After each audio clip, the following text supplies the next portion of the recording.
Salve Maria, que é um debate do. É intercessão, né? O católico e o protestante, que nega a intercessão. Olha só que interessante. Eles estão sendo mais próximos, né, de forma mais perfeita que nós. Eles têm, sim, uma forma bem eficaz, né, de nos auxiliar na Terra para que nós possamos crescer nessa comunhão, né? Não acreditamos, por exemplo, que as pessoas que morrem, elas não têm consciência. Não. Nós acreditamos que esse amor de Cristo que nos une, ele nos une na terra e no céu. Tendo em vista que o preceito da caridade, né, que nosso Senhor deu, os preceitos do Senhor são eternos. Né? Então eles valem aqui na terra e também valem no céu. Ok. Muito obrigado. Meus irmãos, eu vou ser o mais imparcial possível, ok? Vou deixar apenas os debatedores exporem os seus argumentos. Juan, por gentileza, a sua posição bíblica dentro do tema intercessão dos santos, 3 minutos. Então, a intercessão dos santos, tanto os pais da igreja, quanto até mesmo pelos protestantes, né? Eles acreditam que a igreja triunfante, né, intercede pela igreja militante. Essa intercessão não é segundo a ótica católica, né, na qual um santo tem ciência de um fato específico, de alguém em específico. Então, eles lá sabem que existe uma igreja, né, na qual eles intercedem, né? Os católicos acreditam que, por exemplo, o Rafael deve acreditar que Maria sabe da existência dele, né? Eu diria que não, porque ela não é onisciente, né? Então, a intercessão por essa ótica, ela não se encontra com base na Bíblia, né? A gente não vê em nenhum lugar na Bíblia esse tipo de intercessão. Então você não leu a Bíblia. Mas por que Maria sabe a nossa existência? Porque nós estamos em comunhão com a igreja. Porque nós estamos em comunhão com o corpo místico, em comunhão com a cabeça, ô João Oliveira. Então, não se pode negar, porque os santos, as almas justas que chegaram à perfeição, Hebreus 12, 22, 23, Hebreus 12, 1, essa nuvem de testemunhas está em comunhão com a cabeça e com o corpo místico. Por quê? Maria está ali em comunhão com o Verbo, na glória, a igreja triunfante. E a igreja militante, que tem a comunhão com a cabeça. Tanto que tem a chave de ligar e desligar. O que ligar aqui será ligado lá, o que desligar aqui será desligado lá. Só Jesus é onisciente, onipotente, onipresente? Sim, porque os santos, eles têm acesso. Que está em comunhão com o onisciente, onipresente e onipotente. Porque o único anjo tinha acesso às orações do santo, porque está em comunhão com a igreja militante aqui na terra, o corpo místico de Cristo, que você não entende isso, que vocês desprezam a igreja, em comunhão com a cabeça dessa igreja, o esposo dessa igreja. Então, por isso que os anjos, os santos, têm acesso. Tanto para interceder, e o anjo catar as orações dos santos, os intercessores, e levar diante do altar. Onde está isso, servo Roberto? Apocalipse. No começo ele citou o saudoso Paulo Leitão, né? O católico. Tá de parabéns, meu irmão. Que eu cortei aqui, porque o foco não é você, o foco é o protestante. Aqui, ó. Apocalipse 8:3. Adiantou-se outro anjo e pôs-se junto ao altar, com um tributo de ouro na mão. Foram dados muitos perfumes para que oferecesse com as orações de todos os santos no altar de ouro que está diante do trono. O único anjo tinha acesso a todas as orações dos santos. Por quê? O anjo é onisciente, onipresente, onipotente? Não. Porque está em sintonia com o onipresente, onisciente e onipotente. Está em sintonia com a cabeça e com o corpo místico da igreja. Simples negar isso. E ainda mais aqui, ó, Apocalipse 6, 9, ó, quando abriu o quinto selo, vi debaixo do altar as almas dos homens imolados por causa da palavra de Deus, ó, e de Deus, por causa do testemunho que era depositado, ó. Os homens sendo, os santos sendo martirizados aqui, ó, clamavam em alta voz, aonde? Diante do altar, diante do santo verdadeiro, que foram mortos por causa da palavra. Agora está em comunhão com o Verbo na glória diante do altar. E Apocalipse 7,15 serve de noite. Então não tem como. Tanto no Velho Testamento e no Novo Testamento, prova convincente, bíblica, a intercessão dos santos. Na Bíblia, né? A gente não vê em nenhum lugar na Bíblia esse tipo de intercessão, né? Podemos citar aqui vários textos, né? Onde o mais famoso de todos, né? 1 Timóteo 2,5, porque há um só Deus, um só mediador entre Deus e os homens, Jesus Cristo, o homem. Jesus Cristo é o único capaz de fazer qualquer tipo de mediação entre o mundo espiritual para o mundo físico, né? Porque segundo Típico, mesmo texto, segundo 1 Timóteo 2,5. Esqueceu o 6. Se fez homem. Então, mediar o quê? A redenção. Intercessão, 1 Timóteo 2,1 ali. Paulo fala orar uns pelos outros. Então, Timóteo 2,5 está falando, mediou a salvação, a redenção. Não está falando intercessão, ô João. Porque eles usam esse texto para negar a intercessão. Mas se você prestar atenção, não está falando da mediação. Está falando da mediação da redenção, da salvação. Só Cristo que poderia morrer na cruz para nos redimir e desfazer a cagada de Adão e Eva. E tanto que você for prestar atenção, Timóteo.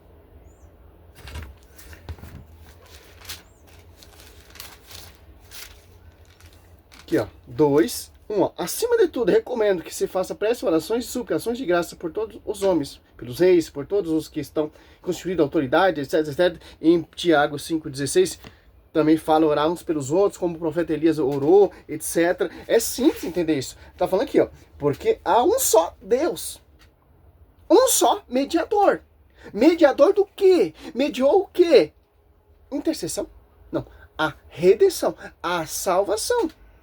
Entre Deus e Jesus Cristo, homem, que se entregou como resgate por todos, tal falta atestada em seu tempo.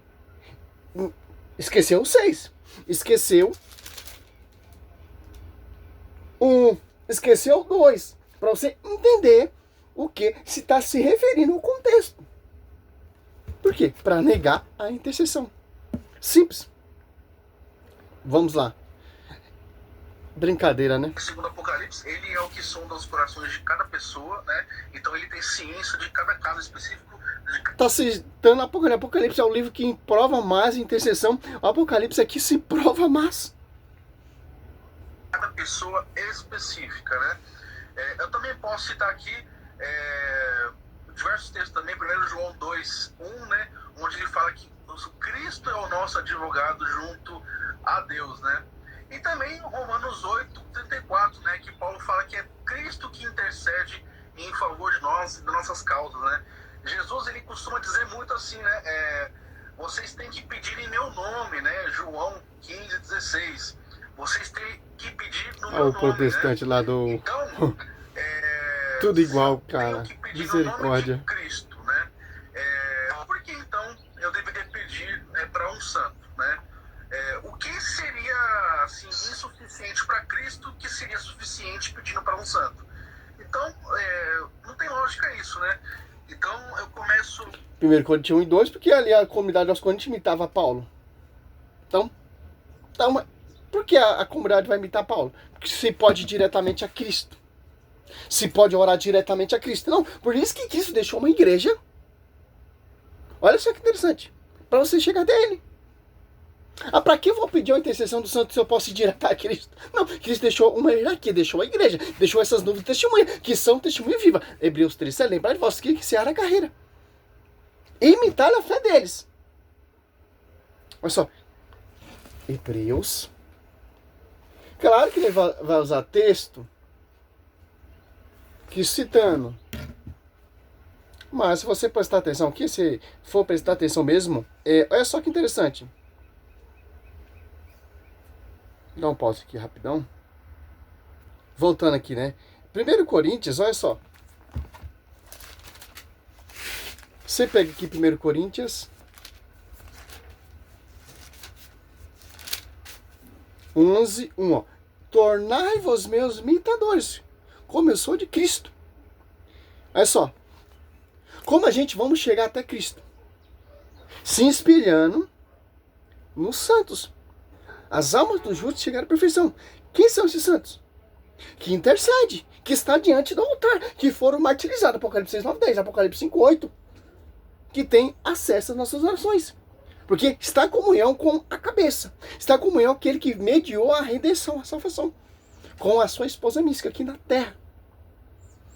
Olha só que interessante, pô. Ali então, vamos desprezar isso aqui. Eu vos filito, porque em tudo vos lembrais de mim. Olha só, simples entender isso. Ah, mas para que eu vou pedir uma intercessão por santos? Porque eles estão mortos, estão dormindo, eles nada sabem. Eles não é onisciente, onipresente, onipotente. Mas ele está em comunhão com o verbo. Está em comunhão com a esposa. Simples entender isso. Olha só que interessante, ainda Hebreus. Olha só.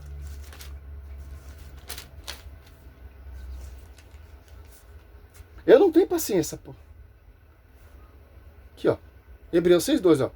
E que longe de vós tornais negligentes a imitadores daquele que pela fé e paciência se tornar herdeiro das promessas. Ó, ser imitadores dos herdeiros. Quem são esses herdeiros? Olha só, Hebreus destrói esse argumento dele. Hebreus 12:23, ó. Na Assembleia Festiva dos primeiros escritos no livro do Deus, livro do céu, e de Deus juiz universal, as almas dos justos que chegaram à perfeição. Quem são esses justos? Apocalipse. Olha só, cara. Se não tivesse magistério, se não tivesse igreja, você poderia ir diretamente a Deus. Não. Apocalipse 7, ó. 15, ó. Por isso estão diante do trono de Deus, e serve de noite o seu templo. Aquele que está sentado no trono os abrisará em sua tenda. Já não terão fome, nem sede, nem o sol ou calor algum abrasará. Olha só. Agora você vê Apocalipse 7, 15, 16, Apocalipse 8, 3. Adiantou-se outro anjo e pôs junto ao altar com tributo de ouro na mão. Foram lhe dados muitos perfumes para que oferecesse com as orações de todos os santos. No altar de ouro que está diante do trono. O que eles estão fazendo ali? Servindo ali Deus diante do altar. Está apresentando o quê? Apocalipse 8:3 já disse, a oração. E o único anjo que tem acesso apresenta diante do altar. Então, os santos eles têm consciência, sim, da igreja militante, porque está em comunhão com o corpo místico e com o verbo, com a cabeça dessa igreja mística. Olha só, por isso que nós professamos a fé. O credo crê em Deus Pai Todo-Poderoso, que os protestantes não professam essa fé. Nós professamos essa fé porque nós somos católicos. Acreditamos na comunhão do santo com o verbo, com nós cristãos que estão buscando a santidade, que é do céu e da terra. Em Jesus Cristo, seu único Filho, nosso Senhor, que foi concebido pelo poder do Espírito Santo, tudo bíblico, tudo base bíblica, as orações. Nasceu da Virgem Maria, padeceu seu posto Pilato, foi crucificado, morto e sepultado. Dá para se provar todo o versículo bíblico. Desceu à mansão dos mortos. Ressuscitou ao terceiro dia, subiu ao céu, está sentado à direita de Deus Pai, Todo-Poderoso, onde há de julgar vivos e os mortos. Ó. Creio no Espírito Santo, na Santa Igreja Católica, na comunhão dos santos, na remissão do pecado, na ressurreição da carne, na vida eterna. Amém. Olha só.